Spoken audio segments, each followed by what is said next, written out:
जय श्री राम। भगवान विष्णु, ब्रह्मा जी और शंकर जी में सबसे श्रेष्ठ कौन।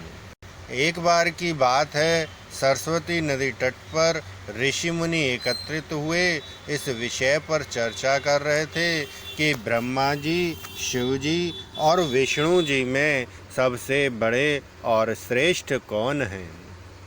इसका कोई निष्कर्ष न निकलता देख उन्होंने त्रिदेवों की परीक्षा लेने का निश्चय किया और ब्रह्मा जी के मानस पुत्र महर्षि भृगु को इस कार्य के लिए नियुक्त किया। महर्षि भृगु सर्वप्रथम ब्रह्मा जी के पास गए। उन्होंने न तो प्रणाम किया और न ही उनकी स्तुति की। यह देख ब्रह्मा जी क्रोधित हो गए। क्रोध की अधिकता से उनका मुख लाल हो गया, आँखों में अंगारे दहकने लगे, लेकिन फिर भी यह सोचकर कि ये उनके पुत्र हैं, उन्होंने हृदय में उठे क्रोध के आवेग को विवेक बुद्धि में दबा लिया। वहाँ से महर्षि भृगु कैलाश गए।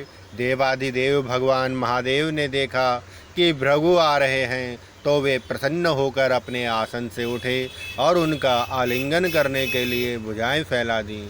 किंतु उनकी परीक्षा लेने के लिए भृगु मुनि उनका आलिंगन अस्वीकार करते हुए बोले, महादेव, आप सदा वेदों और धर्म की मर्यादा का उल्लंघन करते हैं। दुष्टों और पापियों को आप जो वरदान देते हैं उनसे सृष्टि पर भयंकर संकट आ जाता है, इसलिए मैं आपका आलिंगन कदापि नहीं करूँगा। उनकी बात सुनकर भगवान शिव क्रोध से तिलमिला उठे। उन्होंने जैसे ही त्रिशूल उठाकर उन्हें मारना चाहा, वैसे ही भगवती सती ने बहुत अनुनय विनय कर किसी प्रकार से उनका क्रोध शांत किया। इसके बाद भृगु मुनि वैकुंठ लोक गए। उस समय भगवान श्री विष्णु देवी लक्ष्मी जी की गोद में सिर रखकर लेटे थे। भृगु ने जाते ही उनके वक्ष पर एक तेज लात मारी। भक्त वत्सल भगवान विष्णु शीघ्र ही अपने आसन से उठ खड़े हुए और उन्हें प्रणाम करके उनके चरण सहलाते हुए बोले, भगवान, आपके पैर पर चोट तो नहीं लगी? कृपया इस आसन पर विश्राम कीजिए।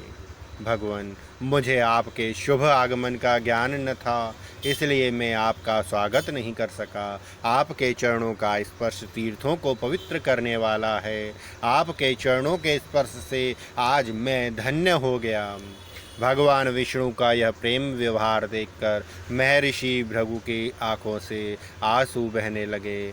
उसके बाद वे ऋषि मुनियों के पास लौट आए और ब्रह्मा जी, शिव जी और श्री विष्णु के यहाँ के सभी अनुभव विस्तार से कह बताया। उनके अनुभव सुनकर सभी ऋषि मुनि बड़े हैरान हुए और उनके सभी संदेह दूर हो गए। तभी से वे भगवान विष्णु को सर्वश्रेष्ठ मानकर उनकी पूजा अर्चना करने लगे। जय श्री राम।